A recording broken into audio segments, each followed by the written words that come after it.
زجاجة العصير دي كانت ممتلئة الصبح على الآخر. إيه اللي نقصها بالشكل ده؟ وانا مالي وانا اللي قاعد في البيت لوحدي؟ وبعدين انت بتتكلم كده ليه؟ ما تقولش انت.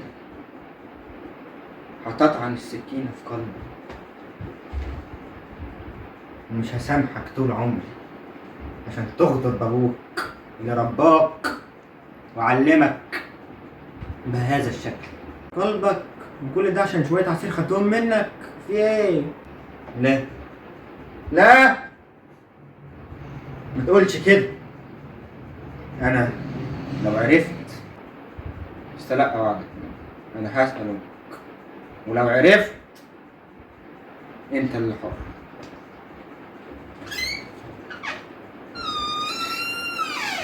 نعمل اللي تعمله يا عم.